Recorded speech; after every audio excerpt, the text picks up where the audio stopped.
Em 2018, uma empresa brasileira lotou um estádio com mais de 35 mil pessoas. Ela faturava bilhões, crescia mais rápido que gigantes como Natura e Avon. Tinha centenas de milhares de consultores espalhados pelo Brasil. E para muita gente parecia a oportunidade perfeita para mudar de vida.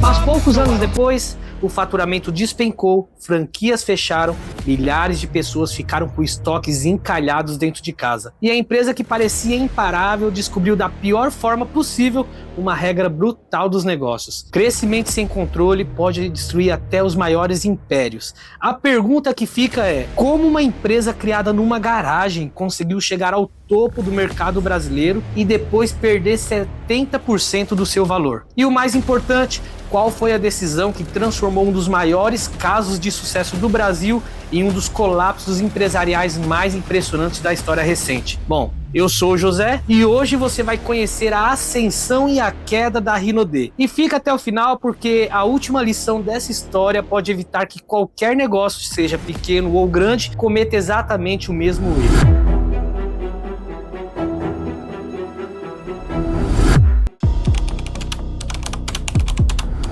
Dezembro de 2018, imagina entrar em um estádio lotado com mais de 35 mil pessoas, luzes por todos os lados, música no volume máximo, fogos de artifícios, telões gigantes, pessoas chorando e outras comemorando, milhares gritando o nome da mesma empresa.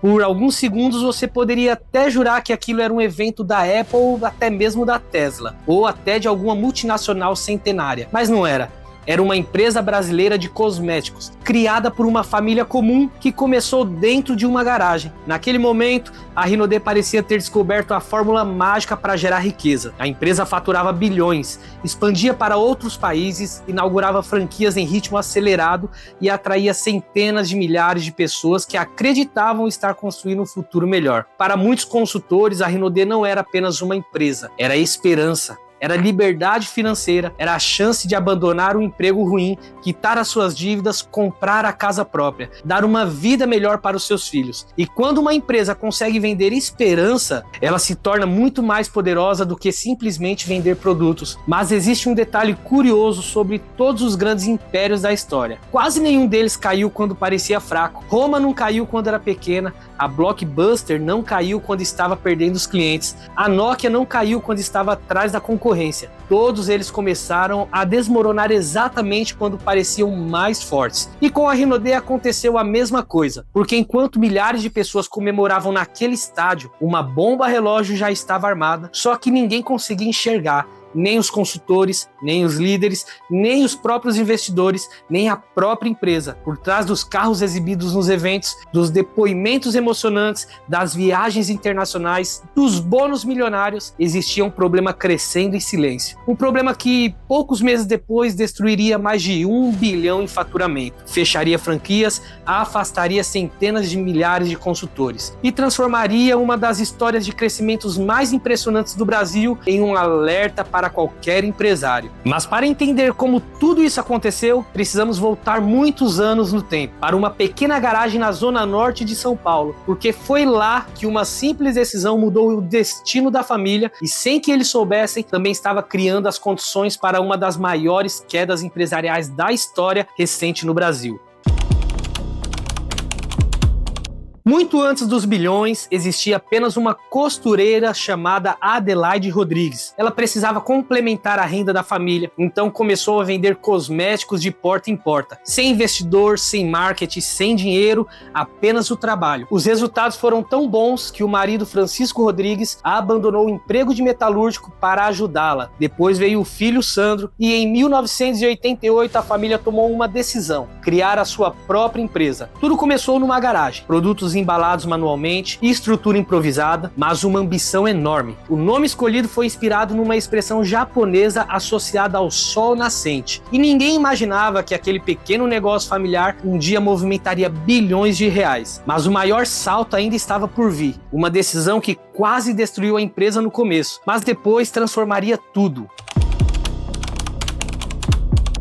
Até aquele momento, a Rinode era apenas uma empresa respeitada. Crescia, vendia seus produtos, expandia aos poucos, nada extraordinário. Era um crescimento saudável, mas um pouco lento. Só que Sandro Rodrigues enxergava um problema. Se continuasse naquele ritmo, a empresa levaria décadas para disputar espaço com as gigantes como a Natura e a Avon. E competir com empresas desse tamanho jogando o mesmo jogo era praticamente impossível. E era preciso fazer algo radical. E foi então que em 2008 ele tomou a decisão mais arriscada da história da empresa: migrar completamente para o modelo de marketing multinível. Hoje essa decisão pode parecer bem óbvia, mas naquela época ela era praticamente um salto no escuro. Significava abandonar o modelo que já funcionava para apostar tudo em outro completamente diferente. Era como trocar o motor de um avião enquanto ele ainda estava voando. E o pior aconteceu. Logo no primeiro mês após a mudança, o faturamento despencou cerca de 90%. Imagina aqui comigo, você administrar uma empresa durante anos e de repente descobrir que quase todo o dinheiro simplesmente desapareceu. Os funcionários precisavam ser pagos, os fornecedores continuavam cobrando,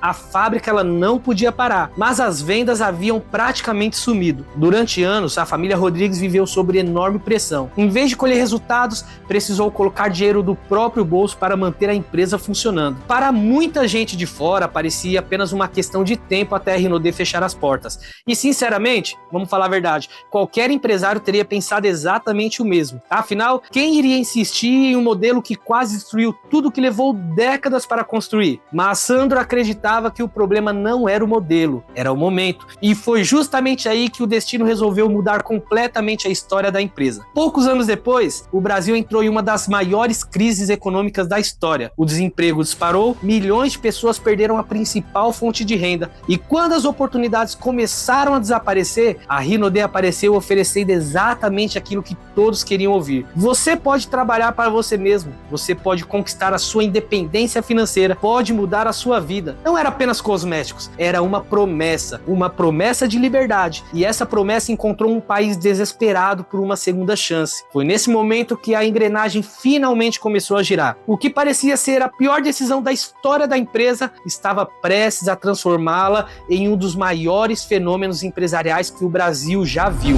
Porque esse dia é inédito, é o primeiro evento da década que começa hoje! Mas existe um detalhe bem curioso. Foi exatamente essa mesma decisão que anos depois também daria origem ao maior problema da Rinode. E quase ninguém percebeu isso enquanto os bilhões começavam a entrar. Aliás, se você gosta de histórias reais de empresas que faturaram bilhões, dominaram mercados e depois cometeram erros que mudaram tudo, já vai deixando o seu like e se inscreve agora, porque toda semana eu trago histórias que mostram como uma única decisão pode criar fortunas, ou até mesmo destruir impérios inteiros. E a decisão que derrubou a Rinode, você ainda vai descobrir daqui a pouco.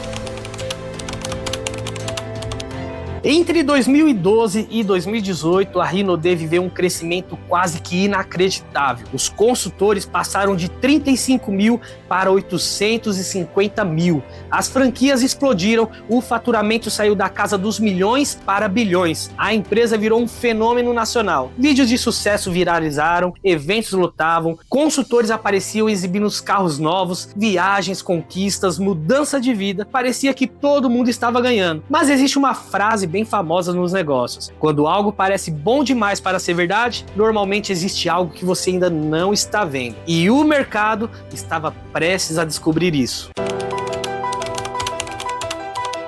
Enquanto os palcos ficavam cada vez maiores e os eventos reuniam dezenas de milhares de pessoas, uma realidade completamente começava a surgir longe dos holofotes. Ela não aparecia nos vídeos motivacionais, não era mostrada nas apresentações e muito menos nos discursos dos líderes, mas acontecia dentro da casa dos próprios consultores. No começo, tudo parecia normal. As pessoas compravam os produtos, vendiam, recebiam comissões e voltavam a comprar novamente. O sistema funcionava, mas conforme a rede crescia de forma acelerada, o mercado começou a mudar. Cada bairro já tinha vários consultores, cada cidade ganhava novas equipes, a concorrência aumentava cada vez mais. E vender já não era tão simples como antes. Foi então que muitos começaram a enfrentar um problema que parecia pequeno, mas que aos poucos se transformou em uma bola de neve. Para continuar participando do plano de bonificação, muitos consultores precisavam manter uma ativação mensal por meio da compra mínima de produtos. Na teoria, era uma forma de manter a rede ativa. narrativa. Na prática, a história era bem diferente. Imagina você trabalhar o mês inteiro, não conseguir vender todo o seu estoque e ainda assim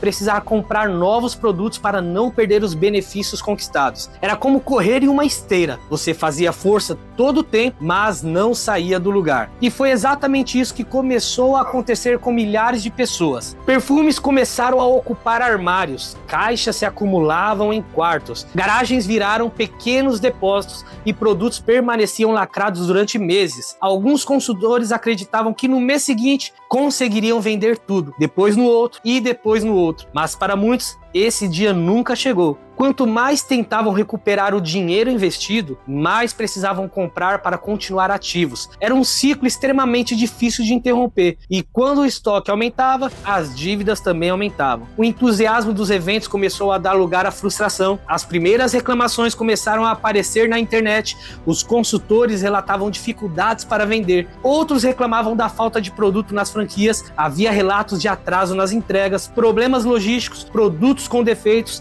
e um sentimento que começava a se espalhar por toda a rede. A sensação era de que o sonho prometido estava ficando cada vez mais distante. Foi nesse momento que uma palavra passou a aparecer com frequência nas redes sociais: pirâmide. A empresa sempre negou essa classificação. E é importante dizer que o marketing multinível, quando estruturado dentro da legislação, é uma atividade legal no Brasil. Mas existe um detalhe que às vezes passa despercebido. Quando o modelo depende cada vez mais da entrada de novos participantes e cada vez menos da capacidade real de consumo e revenda dos produtos, o sistema começa a entrar em uma zona extremamente delicada. E esse talvez tenha sido o maior erro da Rinode. Ela cresceu tão rápido que a estrutura simplesmente não conseguiu acompanhar. Enquanto milhares de consultores tentavam vender seus estoques, a empresa enfrentava outro problema gigantesco. A sua operação estava chegando ao limite. A logística começava a falhar, produtos desapareciam das franquias. A distribuição já não acompanhava a demanda, e controlar uma rede com centenas de milhares de consultores se tornava uma tarefa praticamente impossível. Era como tentar pilotar um avião cada vez maior usando os mesmos instrumentos de quando ele ainda era bem pequeno. Naquele momento, o império ainda parecia sólido, os eventos continuavam acontecendo, o faturamento ainda impressionava, mas lá por dentro, as rachaduras já eram bem profundas. E quando elas finalmente apareceram para o mercado, o impacto seria devastador. Em 2019 veio a pancada. O faturamento caiu de aproximadamente 2,7 bilhões para 1,5 bilhão. Mais de 1 bilhão evaporou. Funcionários foram demitidos, franquias fecharam, consultores abandonaram a rede, o catálogo gigantesco virou um problema. Quase 1.000 produtos diferentes, uma complexidade impossível de administrar. A empresa havia tentado crescer em todas as direções ao mesmo tempo e descobriu que a expansão sem a estrutura não é um crescimento. É apenas um problema maior esperando para explodir. E a história da Rinode não é apenas sobre cosméticos, não é apenas sobre marketing multinível e nem sobre faturamento bilionário. Na verdade, é uma história sobre limites, porque crescer é fácil, difícil é sustentar o crescimento. Muitas empresas quebram por falta de vendas, mas algumas quebram por excesso delas. A Rinode provou que uma empresa pode conquistar o Brasil inteiro, lotar estádio, faturar bilhões e ainda assim está construindo problemas invisíveis. E talvez essa seja a maior lição dessa história. O sucesso não destrói empresas. O que destrói empresas é acreditar que o sucesso vai durar para sempre. Porque nos negócios, assim também como na vida, o momento mais perigoso não é quando tudo está dando errado, é quando tudo parece estar dando certo. E você para de perceber os sinais, porque às vezes uma única decisão vale bilhões ou custa bilhões.